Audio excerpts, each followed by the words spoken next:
Salut à tous et à toutes, j'espère que vous allez bien, que vous êtes en forme. On se retrouve aujourd'hui où je vous montrerai un petit trick super sympa qui va vous permettre de générer des prompts qui franchement sont assez efficaces pour avoir des logos dans Midjourney.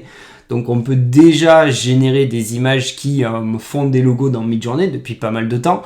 Donc des fois il y a des bons résultats, des fois il y a des mauvais résultats. Après attention, j'ai jamais dit qu'il faut créer des logos dans Midjourney. Un logo à mes yeux c'est Illustrator. Donc là je vous montre la technique pour générer des prompts qui franchement sont assez efficaces avec tous les tests que j'ai déjà fait dans Midjourney.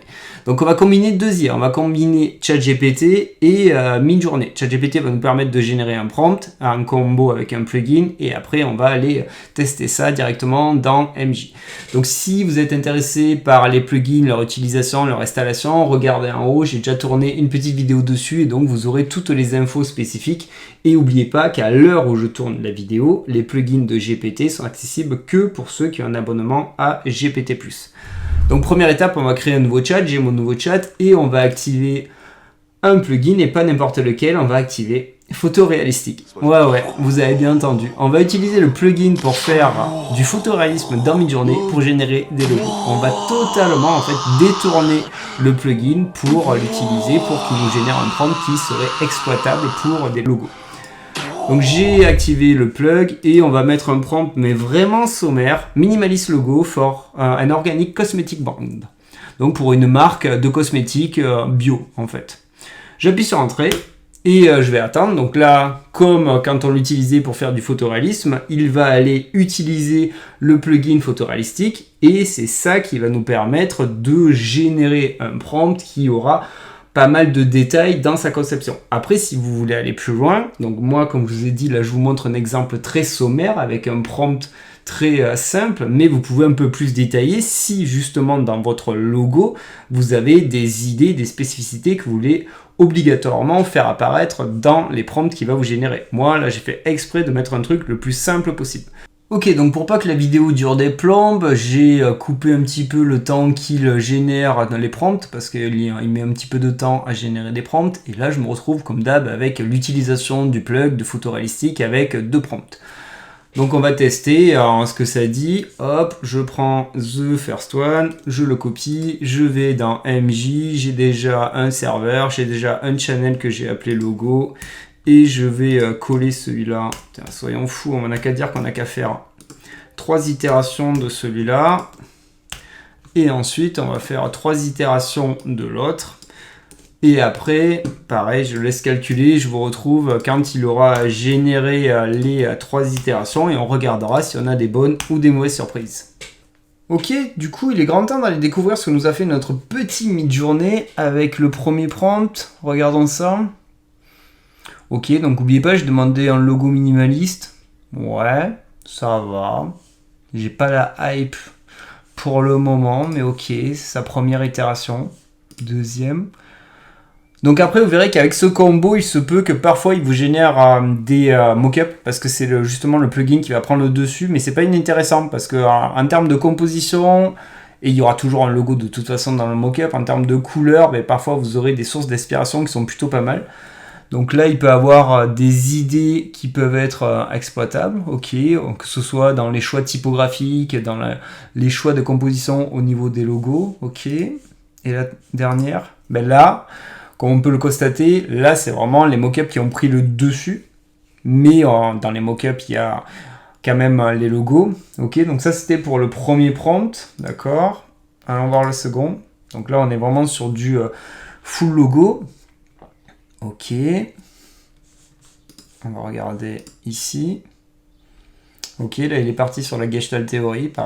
C'est pas con, ça peut être une bonne thématique. C'est une idée à exploiter, à creuser dans tous les cas. Ok. Et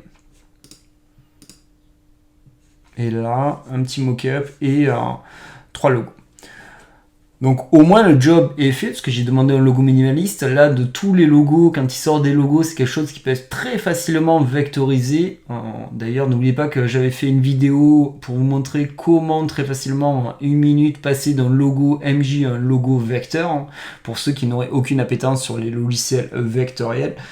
Donc dans l'idée, j'aime beaucoup le trick, c'est la philosophie de ce combo, c'est-à-dire ChatGPT, le plugin photoréalistique pour s'inspirer, parce qu'à mes yeux, pour moi, c'est vraiment s'inspirer. Je dois générer des moodboards au lieu d'aller perdre du temps sur internet à trouver des ressources spécifiques par rapport à la thématique sur laquelle je bosse. Mais je vais préférer la prompter, laisser bosser MJ, je vais prompter 10, 15, 20, 30 fois, moi je vais continuer de bosser à côté et après je ferai le tri. Donc pour générer des planches tendances, à mes yeux c'est le top. Après, pour ceux qui n'auraient aucune appétence dans la création de logiciels et de logos spécifiques, ça peut être une bonne porte d'entrée parce que dans Midjourney, générer des prompts efficaces pour des logos, ben franchement, je ne sais pas si vous avez déjà essayé, mais c'est pas la chose la plus simple à générer dans Midjourney. Pour moi, faire du photoréalisme à la main, c'est beaucoup plus simple que de générer des logos qui seraient viables et exploitables. Donc totalement détourner le plugin photoréalistique pour avoir des logos, j'aime beaucoup l'idée et c'est la raison pour laquelle je me suis dit autant vous montrer ça directement en vidéo. J'ai déjà testé avec pas mal de thématiques diverses et variées et à chaque fois j'étais franchement agréablement surpris, même parfois il faisait mieux que des prompts que j'aurais générés à la même parce que ce plugin a tendance à vachement détailler. Donc si vous, au préalable, vous détaillez un peu plus, que là moi j'avais donné le prompt le plus simple de l'histoire de l'humanité d'un logo, on ne peut pas faire plus simple. Si vous détaillez un peu plus par rapport au storytelling de la marque, vous verrez que lui il va s'en servir et il va encore plus détailler et donc vous pourrez être étonné des résultats qu'il va vous fournir.